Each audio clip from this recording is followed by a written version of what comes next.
여러분 안녕하십니까? 뉴스라이브 문을 엽니다.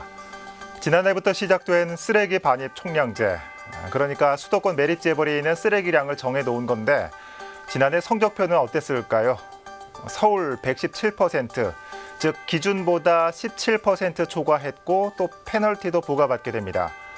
올해는 기준이 더 강화되고 배달 음식이 많아지면서 쓰레기량도 많을 텐데 각 가정에서 조금만 더 신경 쓰는 노력도 필요하겠죠. 1월 6일 뉴스라이브 지금부터 시작합니다. 오늘의 헤드라인입니다. 임시선별검사소를 통해 찾아낸 확진자가 어제 하루 113명이었습니다. 자치단체마다 검사소 확대에 주력하고 있습니다. 지난해 전국 집값 상승률이 9년 만에 최고치를 기록했습니다. 서울 아파트값은 평당 4천만 원을 넘었고 노원구가 가장 많이 올랐습니다. 서울시가 다음 달 말까지 서부선 경전철 사업 민간 사업자를 모집하면서 사업에 탄력이 붙을 전망입니다. 서울시가 세종대로 보행로 확장 공사를 마무리하고 우선 개방했습니다. 보수 작업과 조경 공사 후 올봄 시민들에게 선보입니다.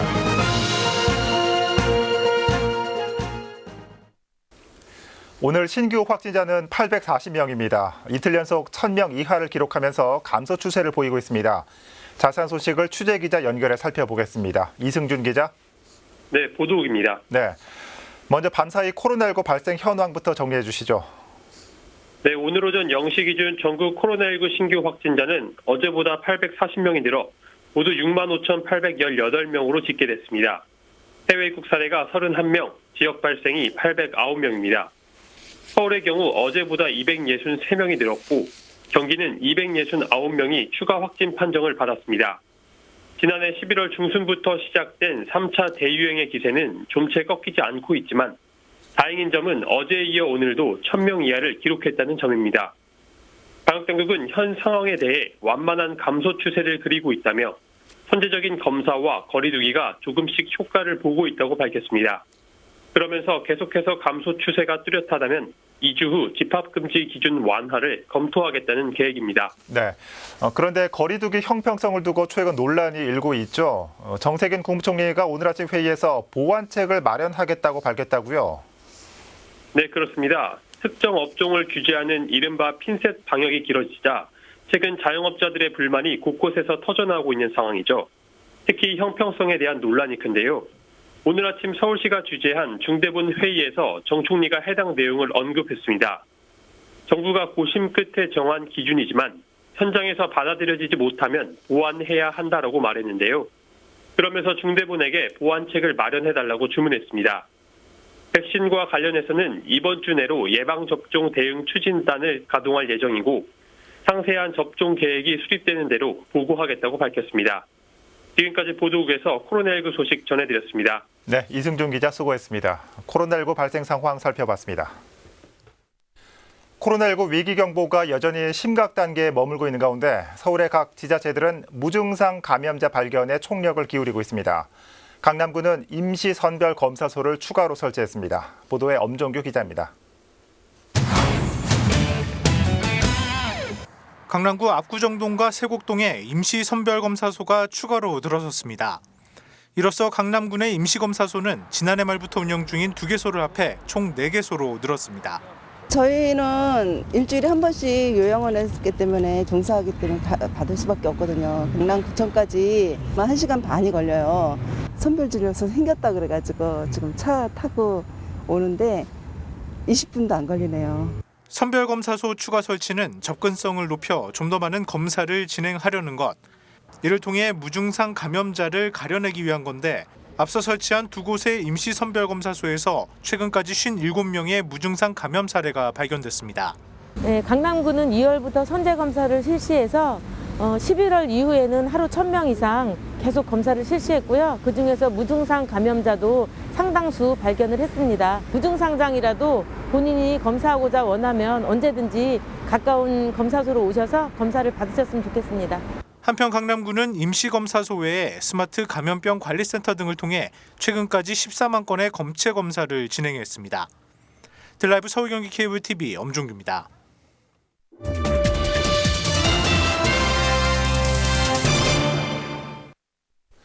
정부의 잇따른 부동산 대책에도 불구하고 지난해 전국 집값 상승률이 9년 만에 최고치를 기록했습니다. 특히 서울에서는 노원구가 가장 많이 올랐습니다. 보도에 이승준 기자입니다. 전국 집값 상승률이 작년 한 해 동안 5.36% 올라 9년 만에 최고로 뛰었습니다. 이를 증명하듯 서울 아파트 값이 평당 4천만 원을 넘어섰습니다. 2013년 이후 처음 있는 일입니다. 서울에선 외곽 지역의 강세가 눈에 띄었는데 노원구가 33% 올라 가장 높은 상승률을 보였습니다. 특히 작년 12월 입주를 시작한 신축 아파트의 호가가 15억 원을 기록했습니다. 중소형 평수가 많고 중저가 아파트가 많아서 상대적으로 서민들이 주택을 구입하기가 유리한 지역 중에 하나입니다. 그러다 보니까 강남이나 또는 주요 지역에서 집값 상승에 반등해서 풍선 효과로 올라간 것도 있고요. 신축 아파트의 시세가 2배 가까이 오르자 현재 노원구에선 재건축 열풍이 불고 있습니다. 특히 상계동 상계주공 일대를 중심으로 속도를 내고 있습니다. 준공된 지 30년이 넘은 주공 아파트들이 너도 나도 안전진단 통과에 열을 올리는 모습입니다. 서울시장 선거가 있는데 아마 여야 후보들 다 재개발 재건축에 대해서 규제 완화를 하겠다 이런 메시지를 던질 것 같은데 오히려 재개발 재건축이 완화가 돼서 진행들이 되면 오히려 전세 시장은 더 불안해지죠. 올해부턴 재건축 정밀안전진단 시행 기관이 각 자치구에서 서울시로 바뀝니다. 때문에 오는 4월 예정된 서울시장 보궐선거 결과가 노원구 부동산에 어떤 영향을 미칠지 주목되고 있습니다. 딜라이브 서울 경기 케이블 TV 이승준입니다.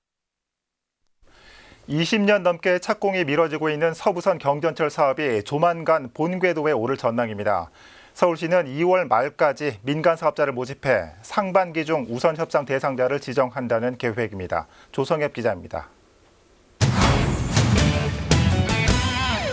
서울시가 서부선 경전철 사업 민간 사업자 찾기에 나섰습니다.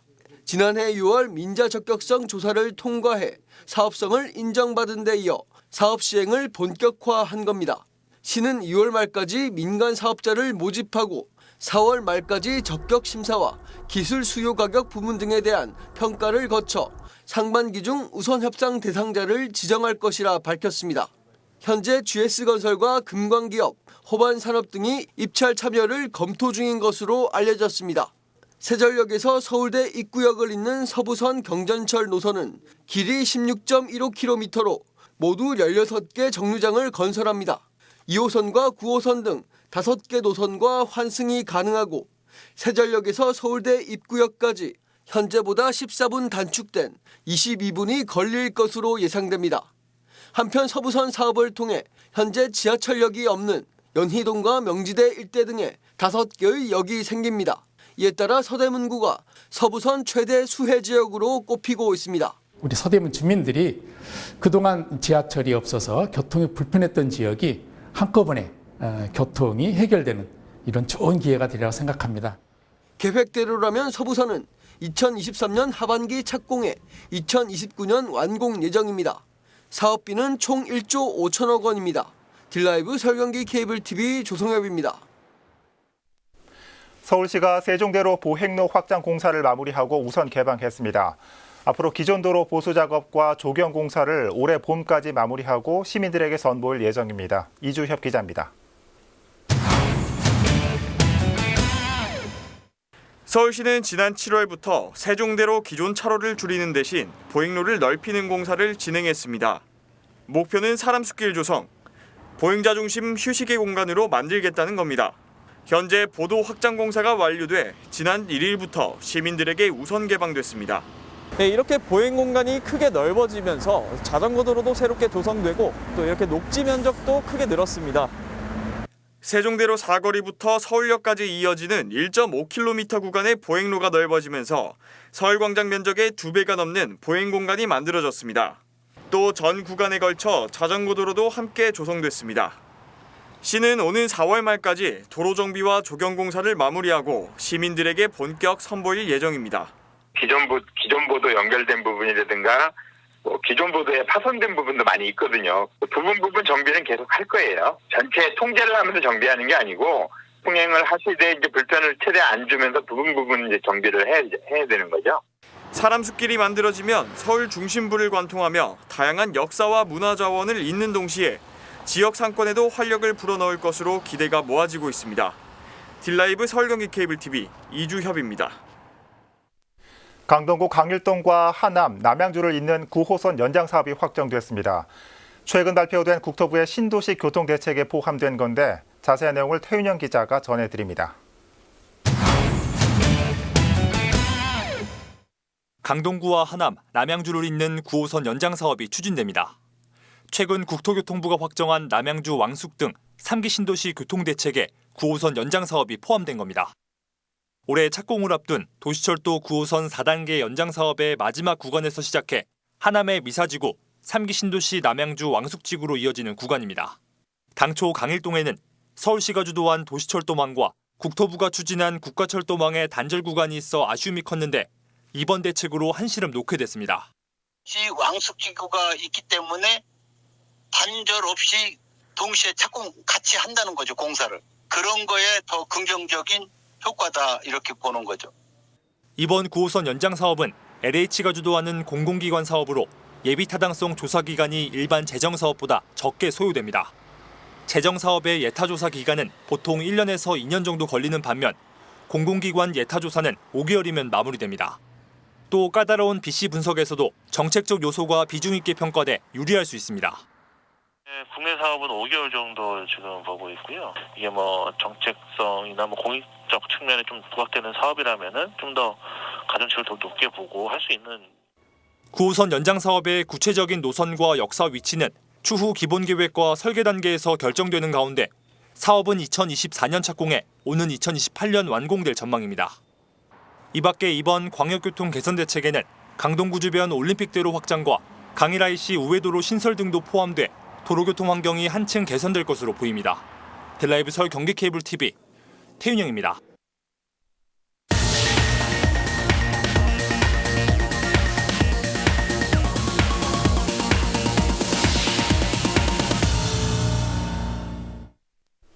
매년 초 2천여 명의 주민들을 초청해 떠들썩했던 용산구의 새해 인사회가 올해는 구청장의 온라인 신년사로 대체됐습니다. 성장현 구청장은 국제도시 기틀을 다지기 위한 사업의 지속 추진을 약속했습니다. 지혁배 기자입니다. 용산구의 새해 인사회가 랜선으로 선보였습니다. 코로나19에 따라 구청장의 신년사를 용산구청 인터넷방송 SNS 채널로 방송한 겁니다. 먼저 온전한 용산공원 조성에 힘쓰겠다는 포부입니다. 지난해 미군 숙소 개방에 이어 최근 6개 부지의 추가 반환이 결정돼 공원 조성이 급물살을 타고 있기 때문입니다. 앞으로도 용산공원이 후대에 부끄럽지 않는 세계 최고의 공원으로 조성이 될 수 있도록 우리 용산의 역할을 다해 나가겠습니다. 신분당선 연장과 GTX A, B 노선, 남북 교류를 위한 철도 연결을 미리 준비해 동북아 평화와 세계 경제, 교통의 중심지로 도약을 위한 구상도 밝혔습니다. 또 용산역 전면에 광화문 광장을 뛰어넘는 용산 파크웨이 조성, 대규모 지하 쇼핑센터 건설, 주택 재개발 사업의 차질 없는 추진을 다시 한번 확인했습니다. 여기에 이봉창 역사올림관에 이은 용산 근현대사 박물관 건립과 역사문화특구 지정 사업까지 코로나19의 어려움 속에서도 미래 100년을 향한 기틀을 마련하겠다는 약속입니다. 봄을 이기는 겨울이 없듯이 따뜻한 봄날은 끝내 우리들에게 돌아올 것입니다. 조금만 더 힘을 내주십시오.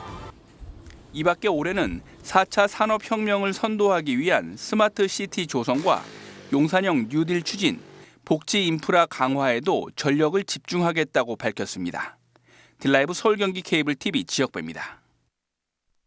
올해는 우리 생활 전반에서 많은 변화가 있을 전망입니다.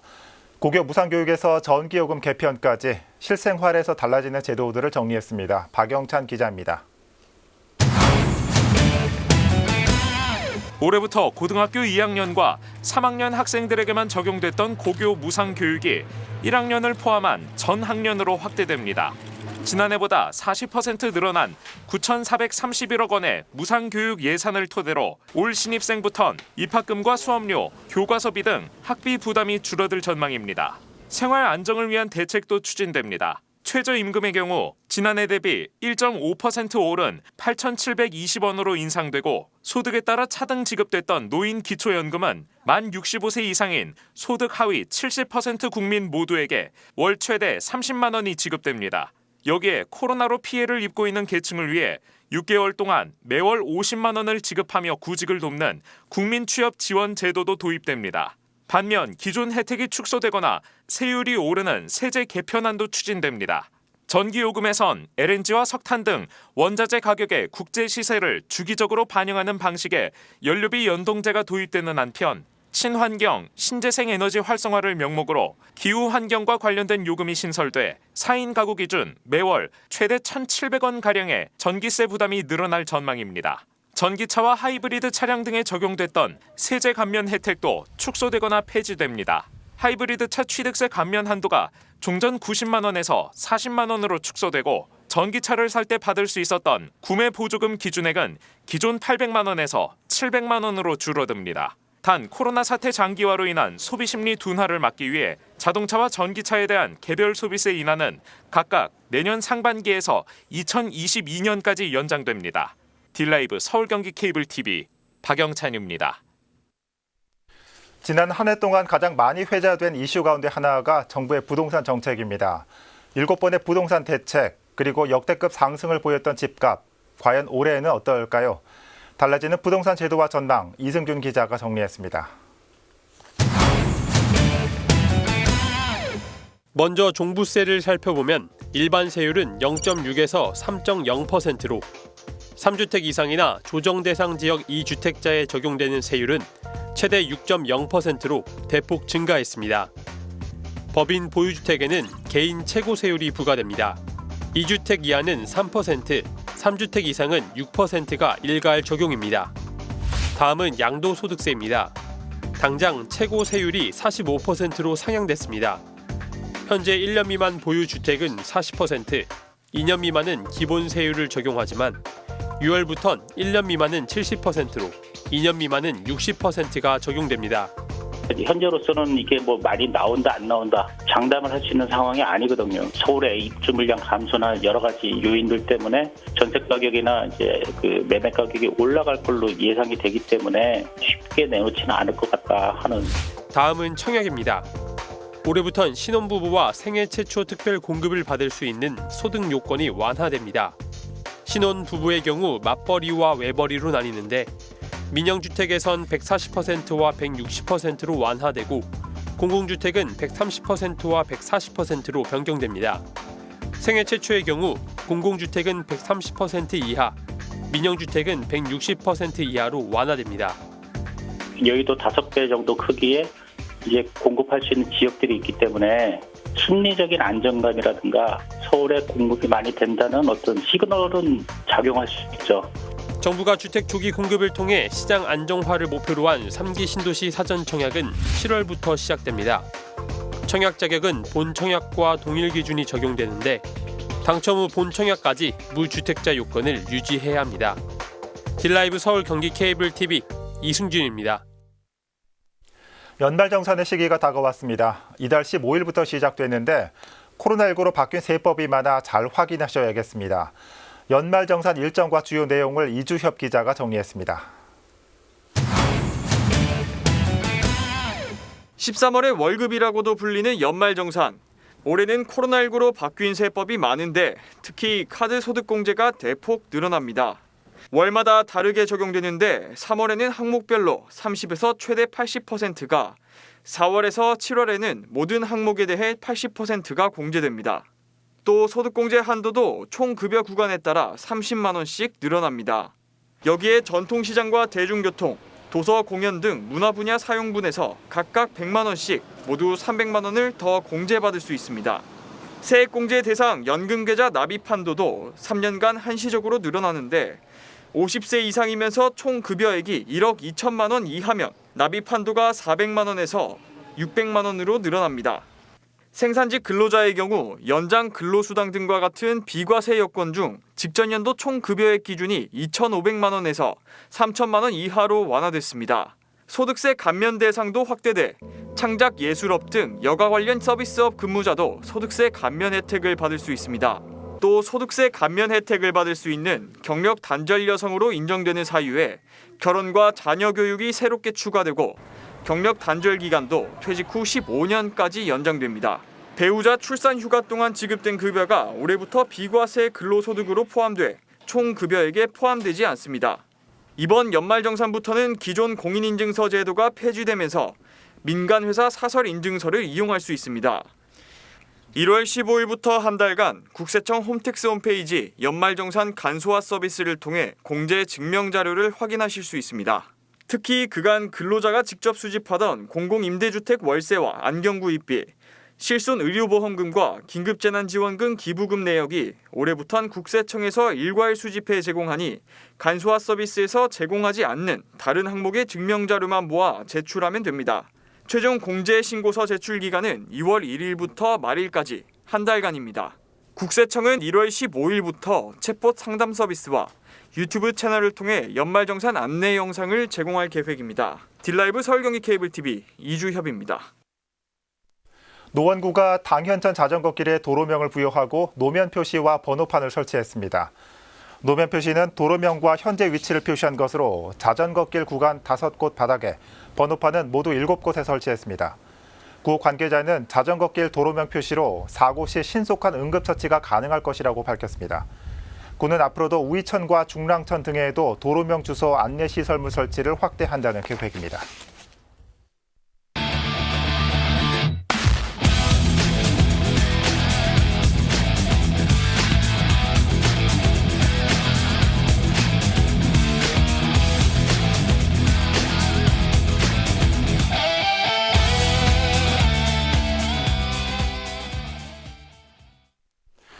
지난해 3분기 우리나라 술, 담배 소비량이 역대 최대를 기록했다는 소식에는 코로나 스트레스가 원인이라는 분석이 지배적입니다.